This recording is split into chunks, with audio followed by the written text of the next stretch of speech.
مجھے یہ خوف ہے کہ یہ ادھر پہنچ جائے گا کہ اس کو کنٹرول کرنا، اس کو پھر گرنے سے روکنا سب کے لیے مشکل ہو جائے گا۔ آج میں نے اپنی جو معیشت کی ٹیم تھی اس کے ساتھ بیٹھ کے ہم نے یہ سارا ڈسکس کیا۔ اس کے بعد ہم نے وہ بھی دیکھے جو کہ آئی ایم ایف نے رپورٹ پاکستان کی اکانومی کے اوپر دی ہوئی ہے، ورلڈ بینک وہ کیا کہتا ہے کہ پاکستان کی اکانومی کس طرف جا رہی ہے، اور پھر ہم نے اپنے ماہرین نے بیٹھ کے ڈسکس کیا۔ تو میں نے اس لیے آج فیصلہ کیا آپ سے بات کرنے کا کہ مجھے اب یہ خوف آ رہا ہے کہ یہ حکومت کے پاس اب کوئی طریقہ نہیں ہے کہ اس معیشت کو گرنے سے روکنے کا۔ اور مجھے جو دوسرا خوف آ رہا ہے کہ یہ جتنی دیر تک یہ اب اس طرح کا سیاسی استحکام نہیں آئے گا، یعنی جو پولیٹیکل سٹیبلٹی، جب تک وہ یہ نہیں آئے گی، مجھے اب یہ خوف ہے کہ یہ معیشت کسی صورت اب استحکام پہ نہیں کوئی نہیں پہنچا سکتا۔ جو اس وقت حکومت بیٹھی ہوئی ہے اس کی کریڈیبلٹی نہ پاکستان کے اندر رہی ہے نہ باہر رہی ہے۔ ان کی خاص طور پہ جو پاکستان کی فائنینشیل مارکیٹس ہیں ان کے اندر کوئی کریڈیبلٹی نہیں رہی۔ انہوں نے جو ساری قوم کو کہا تھا کہ جیسے ہی آئی ایم ایف کا فیصلہ ہو جائے گا تو ایک دم اکانومی سٹیبلائز ہو جائے گی، روپیہ بھی گرنے سے رک جائے گا بلکہ روپیہ مضبوط ہوتا جائے گا۔ ساری قوم کے سامنے آج حالات ہیں۔ آئی ایم ایف کی ساری کنڈیشنز مانی انہوں نے، تاریخی مہنگائی ہوئی پاکستان میں، جو میں بھی آپ کے سامنے باقاعدہ بتاؤں گا کہ آج اس پاکستان کی عوام کے اوپر کیا گزر رہی ہے۔ جس طرح کی آج مہنگائی ہے، یہ پاکستان کی تاریخ میں اتنے تھوڑے وقفے میں اتنی زیادہ مہنگائی نہیں ہوئی۔ تو مہنگائی بھی کر دی آئی ایم ایف کے کہنے پہ، ساری جو میں ابھی آپ کو بتاؤں گا، بجلی کدھر گئی، پٹرول ڈیزل یہ کدھر سے کدھر گئے پچھلے 5 مہینے میں۔ آئی ایم ایف کا پروگرام بھی آ گیا، لیکن روپیہ ابھی بھی گر رہا ہے اور یہ گرتا رہے گا جب تک کہ اس ملک کے اندر پولیٹیکل سٹیبلٹی نہیں آتی۔ آج اگر الیکشنز ڈیلے کرتے جائیں، کہیں کہ جی ہم کوئی بہانہ مار دیں کہ جی یہ ہے وہ ہے سیلاب ہے الیکشن نہیں ہو سکتا، جو بھی آپ جو بہانہ ماریں صرف اور صرف پاکستان کو نقصان ہو رہا ہے۔ اگر کوئی یہ سمجھتا ہے کہ ہمیں نقصان ہو رہا ہے، الیکشنز ابھی نہیں ہو رہے، تو میں اپنی ساری قوم کو کہنا چاہتا ہوں، یہ میں دعویٰ کرتا ہوں، 70 سال میری عمر ہونے والی ہے انشاءاللہ اگلے مہینے، میں یہ دعوے سے کہتا ہوں کہ پاکستان کی تاریخ میں کبھی کسی پولیٹیکل پارٹی کی وہ مقبولیت نہیں تھی جو آج تحریک انصاف کی ہے۔ میں یہ دعویٰ کرتا ہوں کہ سارے پاکستان کے اندر اگر ایک فیڈرل پارٹی ہے جو سارے پاکستان کو اکٹھا رکھ سکتی ہے، وہ تحریک انصاف ہے۔ پورے حربے استعمال کیے جا رہے ہیں، یہ لوگ جو اوپر بیٹھے ہوئے ہیں، یہ جو اس ملک کے بڑے بڑے مجرم اوپر بیٹھے ہوئے ہیں، 60% کیبنٹ ضمانت کے اوپر ہے، پرائم منسٹر کو سزا ہونے والی تھی یہ ایف آئی اے کیس کے اوپر، یہ وہ لوگ اوپر جو بیٹھے ہوئے ہیں، ان ساروں کو اب سمجھ آ گئی ہے کہ یہ جو تحریک انصاف کی مقبولیت ہے اب اس کو مقابلہ نہیں کر سکتے۔ لہٰذا یہ کر کیا رہے ہیں کہ بجائے ملک کا سوچنے کے، سوائے اپنے کرپشن کیسز خارج کروانے کے لیے، اور ساروں نے مل کے وہ جو 1100 ارب روپیہ انہوں نے جو امینڈمنٹ کیا نیب میں، سوائے اس کی فکر کرنے کی، ان کے پاس کوئی حل نہیں ہے پاکستان کی یہ معیشت کو اور ملک کو سدھارنے کا۔ میں آج آپ کے سامنے یہ جو دعویٰ کرتے ہیں کہ جی ہمیں بہت بڑا مشکل پاکستان ملا، ہمیں تو پتہ نہیں بارودی سرنگیں مل گئیں، شہباز شریف جس کو بہت شوق تھا پرائم منسٹر بننے کا، اور کئی ایسے یہاں لوگ بیٹھے ہوئے تھے، وہ سمجھتے تھے کہ آئنسٹائن کے بعد دوسرا آدمی شہباز شریف آئے گا، ایک دم سارا ملک ٹھیک کر دے گا۔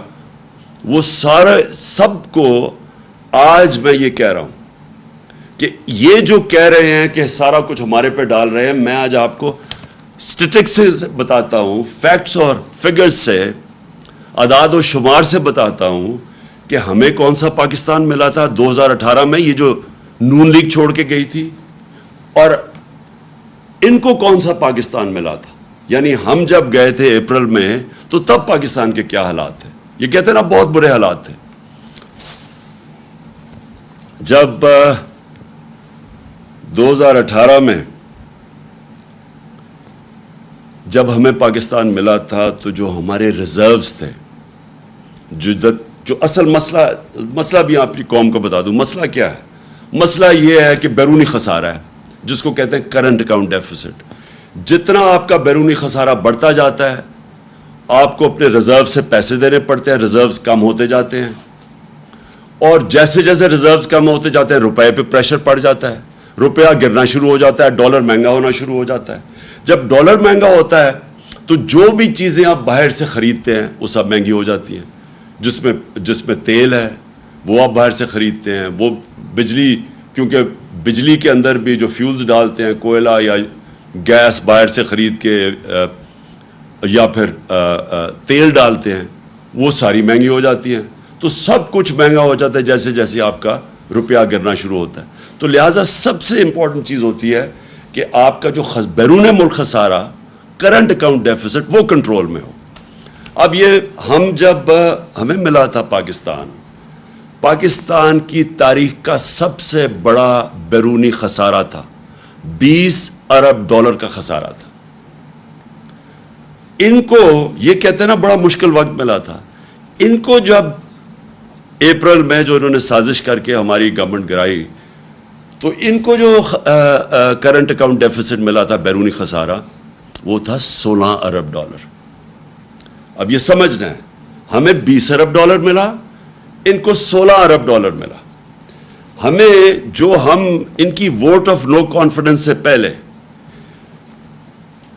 ہم نے کتنا ادھر سے، جدھر ہمارے ریزروز یہ جو چھوڑ کے گئے تھے 9.8 پہ، جب ووٹ آف نو کانفیڈنس انہوں نے درج کروایا، جس کی وجہ اس کے بعد سیاسی ہماری انسٹیبلٹی ہونی شروع ہو گئی، تو 16.2 ارب ڈالر کے ہمارے ریزروز تھے. پھر سے یہ جب چھوڑ کے گئے تھے پاکستان 9.8 تھا. جو ہم چھوڑ کے گئے تھے، انہوں نے کہا نا بڑا مشکل پاکستان چھوڑ کے گئے. ہمارا ووٹ آف نو کانفیڈنس سے پہلے 16.2 ارب ڈالر کے ریزروز تھے. آج یہ آئی ایم ایف کا ڈیل بھی سائن کر بیٹھے ہیں، اور آج ریزروز ہیں 8.8 پہ. اس کے بعد جو اب آپ کا جب بیرونی خسارہ ہوتا ہے تو آپ کیسے وہ کم کرتے ہیں؟ اب کیسے کم کرتے ہیں؟ دو ہماری بڑی چیزیں، ایک ہم ایکسپورٹ کرتے ہیں تو وہ ڈالرز آتے ہیں، اور دوسرا بیرون ملک پاکستانی ہمیں ریمیٹنسز بھیجتے ہیں، وہ جو پیسہ بھیجتے ہیں. یہ جب چھوڑ کے گئے تھے تو یہ یاد رکھیں 20 ارب ڈالر کا خسارہ، لیکن ریمیٹنسز کتنی تھی اوورسیز؟ 19 ارب ڈالر کی، اور ان کی ایکسپورٹس کتنی تھی؟ 24 ارب ڈالر کی. ہم جب چھوڑ کے گئے 20 سے کم خسارہ کیا، 4 ارب ڈالر کم کیا 16 پہ، لیکن ہماری آمدنی کدھر پہنچ گئی؟ 19 ارب ڈالر سے ہماری ریمیٹنسز گئی 31 ارب ڈالر پہ. 12 ارب ڈالر کی ہم نے مزید اور آمدنی کی، یعنی ہمارے پاس زیادہ پیسے کیے اپنے یہ قرضے واپس کرنے کے لیے. اور دوسرا ہماری ایکسپورٹس، یہ 24 ارب پہ چھوڑ کے گئے تھے، 32 ارب ڈالر پہ ہم ایکسپورٹس لے کے گئے. تو ہم نے ملک میں زیادہ ڈالرز بھی لے کے آئے اور ہمارا خسارہ بھی کم تھا. میں یہ اس لیے کہہ رہا ہوں کہ بار بار پروپیگنڈا کیا جاتا ہے جی بڑا مشکل ہمیں ملک چھوڑ کے گئے. یہ وہ ملک چھوڑ کے گئے تھے، ہمارے لیے ان سے زیادہ مشکلات تھی.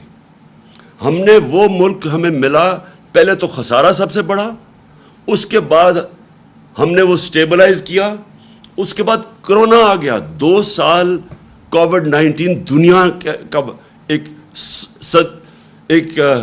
صدی کے اندر ایک دفعہ اتنا بڑا بحران آتا ہے. 2 سال ہم اس بحران سے بھی گزرے. ہمیں یہ اب سیلاب کا ان کا بحران آیا ہوا ہے، یہ جو خاص طور پہ سندھ میں اور خیر سارے قوم کا ہے اس وقت مشکل وقت سے، لیکن ذرا ان کا اب رسپانس دیکھیں اور ہمارا رسپانس دیکھیں جو ہمارا کووڈ-19 کا بحران آیا تھا۔ دنیا نے اکنالج کیا کہ پاکستان وہ 3 ٹاپ ملکوں میں تھا جس نے سب سے بہترین اتنا بڑا کرائسس کا مقابلہ کیا۔ ہم نے کیا کیا انسینٹیوز دیے، ہم نے کیسے اپنے لوگوں کو ان کا روزگار بچایا، ہم نے کیسے کنسٹرکشن انڈسٹری کو انسینٹیوائز کیا، ہم نے کیسے بڑی کمپنیز کو قرضے دیے تاکہ وہ لوگوں کو بے روزگار نہ کرے۔ سارے برِ صغیر میں جس ملک میں نے سب سے زیادہ روزگار دیا کووڈ-19 کے بعد وہ پاکستان تھا، اور یہ ورلڈ بینک کی رپورٹ ہے۔ تو پہلے میں صرف یہ آپ کو بتانا چاہتا تھا کہ یہ جو کہتے ہیں نا کہ بڑا مشکل وقت تھا، اگر یہ ہوتے جس طرح کا کرونا کا جو اتنا بڑا بحران آیا تھا، اگر یہ ہوتے، یہ تو سارے کہہ رہے تھے ملک کو لاک ڈاؤن کر دو، اور انہوں نے ابھی تک جو ان کا رسپانس آیا ہے اس کے اوپر سیلاب کے اوپر، ان کے پاس تو کوئی پلان ہی نہیں ہے ابھی تک، کسی کو کوئی روڈ میپ ہی نہیں نظر آ رہا، صرف ایک ہی روڈ میپ نظر آ رہا ہے کہ پیسے مانگ رہے ہیں دنیا سے کہ جی ہمیں کسی طرح پیسے دے دو۔ وہ جو سیکرٹری جنرل یونائٹڈ نیشنز کا آیا تھا اس کا وہ کپڑا ہی وہ بازو نہیں چھوڑ رہا تھا شہباز شریف کو کہ پیسے مل جائے۔ ان کے پاس تو اور کوئی پلان ہی نہیں نظر آ رہا، کیا یہ ملک کو آرگنائز کر رہے ہیں، کیسے ڈیل کر رہے ہیں۔ دوسری چیز، جب ہم چھوڑ کے گئے تھے، بلکہ جب ووٹ آف نو کانفیڈنس آیا تھا، تو ایکسچینج ریٹ پاکستان کا جو روپیہ تھا 178 روپے کا ڈالر تھا جب ووٹ آف نو کانفیڈنس انہوں نے کیا، آج ہے 236 روپے کا۔ کون سا اتنا قیامت آئی تھی کہ 178 روپے سے 236 پہ پہنچ جائے۔ اس کے بعد میں ذرا قوم کو اب بتا رہا ہوں کہ بجلی کتنی تھی، 16 روپے یونٹ تھی جب ہم چھوڑ کے گئے ہیں، 16 روپے یونٹ بجلی تھی، آج انہوں نے وہ بجلی پہنچا دی ہے 36 روپے پہ، اور اس کے اوپر جب ٹیکس لگتے ہیں تو لوگوں کے پاس جو بل آ رہے ہیں وہ دگنے سے بھی زیادہ آ رہے ہیں، اور یہ ہر انسان کو ہٹ کر رہا ہے، یہ عام سفید پوش کو بھی ہٹ کر رہا ہے، یہ انڈسٹری کو بھی ہٹ کر رہا ہے، یہ ٹیوب ویل پہ بھی ہٹ کر رہا ہے، یہ ہر جگہ اس وقت یہ جو بجلی کے انہوں نے بڑھائے ہیں دگنی سے بھی زیادہ کر دی۔ اس کے علاوہ لوڈ شیڈنگ ہے، یعنی ایک تو بجلی مہنگی ہو گئی، اس کے علاوہ لوڈ شیڈنگ، کدھر گئی بجلی؟ یعنی بجلی غائب تو نہیں ہوگی، مقابلہ کا موازنہ کر لیں ہمارے میں اور ان کے دور میں کہ بجلی کتنی تھی۔ اب پیٹرول، میں بڑی بڑی چیزوں کی بات کر رہا ہوں جو کہ عام آدمی کو ہٹ کرتی ہے۔ جب ہماری حکومت تھی، عالمی منڈی میں تیل کتنے کا بک رہا تھا؟ $103 کا، عالمی منڈی میں $103 کا تیل مل رہا تھا، اور ہم کس قیمت پہ پیٹرول دے رہے تھے؟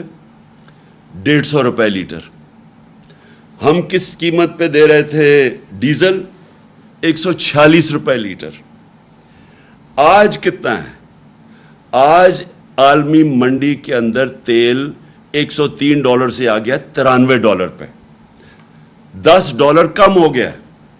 اور یہ کتنے پہ دے رہے ہیں آپ آج ڈیزل اور پیٹرول؟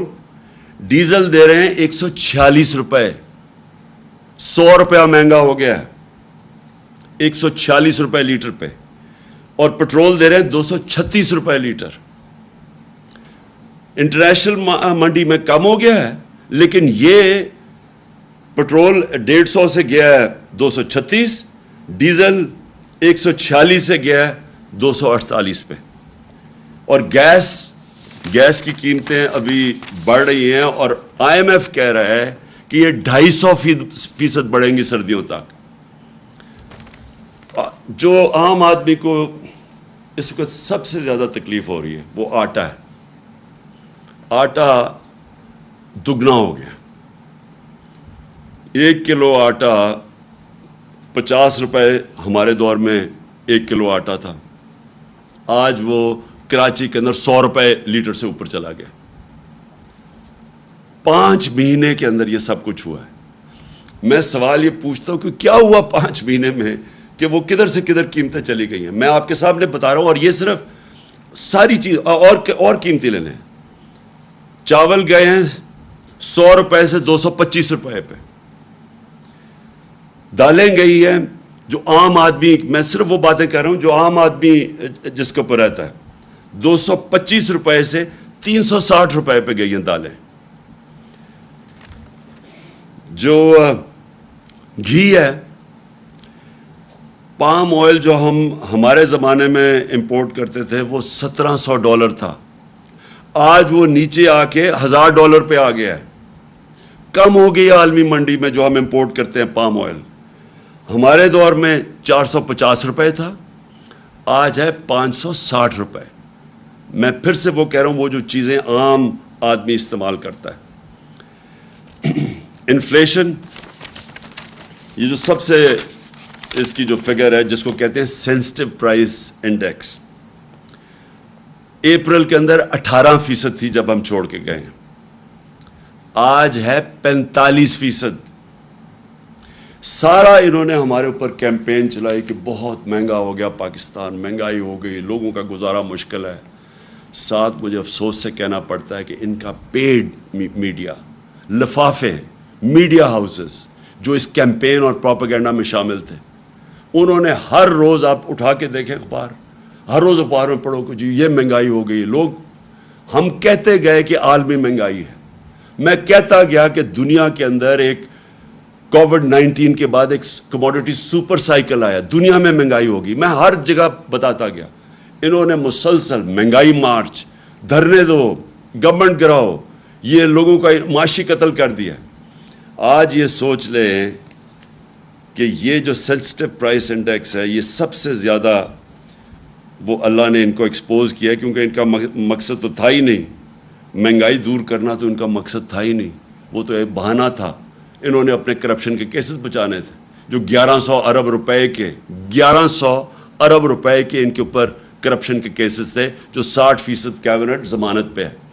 ان کی جناب 18% سے سینسٹیو پرائس انڈیکس گئی ہے 45% پہ. یہ پاکستان کی تاریخ کی سب سے زیادہ مہنگائی ہے. کون سا قیامت آئی تھی؟ میں نے آپ کو بتا دیا ہمیں کیا ملا تھا اور ان کو کیا ملا ہے. یہ کیسے جسٹیفائی کرتے ہیں؟ پھر آگے چلے جائیں.